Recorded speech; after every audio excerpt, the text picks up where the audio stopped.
सारे कट जाएंगे कर्म कलेश, आओ जी सत्संग। सत्संग होना चाहिए, लेकिन ये नहीं कि कोई बीच में दुकानदारी है, कुछ बेच रहा है, कोई नजर इधर उधर कर रहा है, कोई अमर्यादा है, ये नहीं। सत्संग में सब मर्यादा में, शांति में, सबका ध्यान एक जगह। समझ गए इस बात को? सत्संग का ये अर्थ है। कोई आ रहा है, कोई जा रहा है, कॉलेज बना रखी है, कहीं और कुछ बना रखा है, ये नहीं।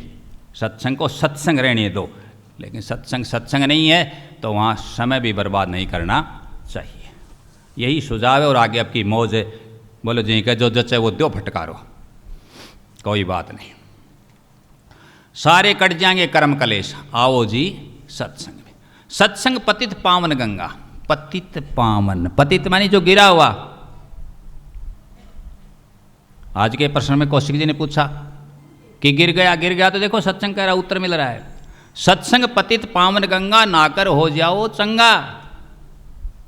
जन्म मरण का मिट जा पंगा, आनंद रहत हमेश, आओ जी सत्संग में। सारे कट जाएंगे कर्म कलेश, आओ जी सत्संग में। आदि व्याधि मिटे उपाधि। आदि शारीरिक पीड़ा, कुछ कुछ मानसिक भी हो साथ, क्यों शरीर में रोग होगा तो मन में भी तो असर होगा, प्रभाव होगा ना। हाँ, तो आदि कौन सा रोग? शारीरिक, साथ साथ मन को भी तकलीफ देगा। दूसरा लिखा है व्याधि। व्याधि मानसिक पीड़ा, सिर्फ मानसिक विपत्ति पीड़ा आ जाए, कोई अचानक आ जाए। और उपाधि भ्रम की बीमारी। हेतु कुछ है, कुछ को हेतु समझ ले, कारण कोई और ही है। हम अपने आप में कारण बने हुए हैं, हम समझते हैं कि हम करता हैं, जबकि करता कोई और ही है। ये क्या है? उपाधि। वैसे उपाधि के अनेक अर्थ होते हैं, जैसे कोई पदवी, नहीं समझे? हाँ, उनमें उपाधियाँ होती हैं, पद को होते हैं, पदवी होती है। लेकिन यहाँ अर्थ क्या है? उपाधि एक परेशानी है, एक पीड़ा है, एक रोग है। कौन सा रोग? ये भूल भलैया समझ लो, भ्रम का समझ लो, या कुछ को कुछ समझ लेना समझ लो, या सत्य को असत्य समझ लेना, या असत्य को सत्य समझ लेना। समझ गए इस बात को?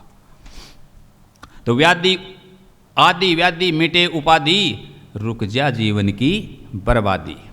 मन माया से मिले आजादी, वर्णत नारद शारद शेष। देव ऋषि नारद भी इसका वर्णन करता है, कहते हैं कविता में। और शारद माँ शारदा। शारदा कौन? भवानी को, सरस्वती को, वीणा पुस्तक धारणी। और शेष कौन? शेषनाग। ये इसमें वर्णन दिया गया, जैसा कविता में बता रहा हूं। लव सत्संग तप वर्ष हजार। अब आपके प्रश्न का उत्तर है कि सबसे बड़ा सुख क्या है? इस भजन में देख लो, और ये तुम्हारे पास है सत्संग में माई किताब में। लव सत्संग तप वर्ष हजार, न बराबर करो विचार। स्वर्ग अपवर्ग सुख बेकार। स्वर्ग में चला गया कोई, जन्नत में चला गया, स्वर्गलोक में चला गया, बैकुंठ में चला गया, वो सुख भी बेकार। अपवर्ग, अपवर्ग का मतलब मुक्ति, मुक्ति का सुख भी बेकार है। स्वर्ग का सुख भी बेकार, मुक्ति का सुख भी बेकार, उसकी बराबरी नहीं कर सकता किसकी? लव सत्संग, एक क्षण मात्र का सत्संग, उसके बराबर न तो तुम्हारा बैकुंठ का सुख है, न तुम्हारी मुक्ति का है, स्वर्ग का। समझ गए इस बात को? प्रमाण, प्रमाण देखो। तात स्वर्ग अपवर्ग, सुख धरी तुला इक अंग। तोलनता ही शकल मिली, जो सुख लव सत्संग। मानस में आया है, देख लो। तात स्वर्ग, स्वर्ग का सुख, हे तात स्वर्ग का सुख, और अपवर्ग मुक्ति का सुख। दरी तुला एक अंग, दोनों को एक पलड़े में रख दो। तोलनता ही शकल मिली, सारे सुख रख दो। तोलनता ही शकल मिली, सारे मिलकर के भी बराबर नहीं हो सकते किसके? लव सत्संग। एक क्षण के सत्संग की बराबरी नहीं कर सकते। इसलिए सबसे बड़ा सुख क्या हुआ? सत्संग हुआ। सत्संग मिल गया, सबसे बड़ा सुख।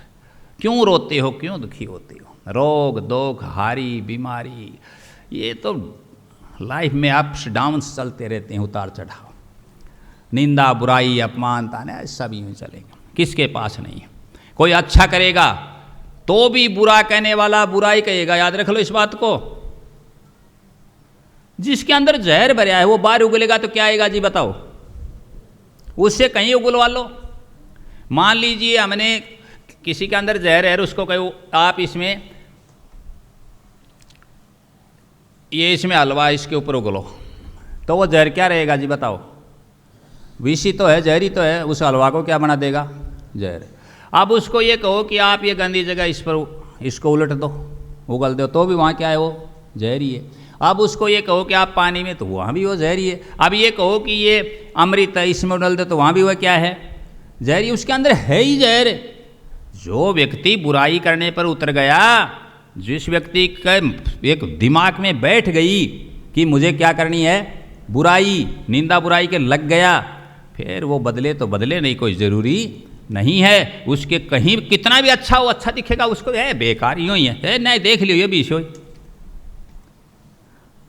यूँ ही तो कहेगा वो, वही तो आएगा उसके अंदर से, और क्या आएगा? जैसे अपने देसी कहावत नहीं कहते, बोलो बिटोड़ा में तो क्या निकले वही तो निकलेगा, और क्या निकलेगा? तो उनसे तुम आशा लगा रहे हो कि वो हमारी प्रशंसा करेंगे? नहीं, तुम अच्छे से अच्छा काम कर दो, बुराई करने वाला क्या करेगा? बुराई करेगा। याद रख लो इस बात को।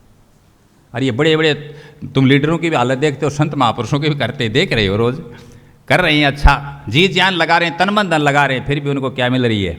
बुराई करने वाले बुराई देते हैं। तो सबसे बड़ा सुख क्या बताया? सत्संग। सत्संग एक लव, एक क्षण के सत्संग, एक निमिष मात्र के सत्संग के बराबर भी स्वर्ग का अपवर्ग का सुख नहीं है। तुम्हारा स्वर्ग जन्नत और मुक्ति का मोक्ष का सुख उसकी बराबरी नहीं कर सकता। स्वर्ग अपवर्ग सुख बेकार कोई नहीं मीन वैसे, इसमें कोई भी दोष रोपण करने की जरूरत या कमी बेशी निकालने की जरूरत नहीं है, कोई झूठ साथ नहीं। हरि राम सतनाम मिलेगा, हरि राम सतनाम मिलेगा, कर दर्शन विश्राम मिलेगा, शांति मिलेगी, अदर अमर धाम मिलेगा, अगम अनामी देश। अनामी कह दिया, लास्ट लास्ट तक की बातें कही गई वाणी में। ये कोई ये मत समझ लेना कि भंवर गुफा की वाणी है, कि सरदल कमल की वाणी है, कि ये त्रिकुटी की वाणी है। ये बातें छोड़ो, आखिरी लास्ट एंड फाइनल।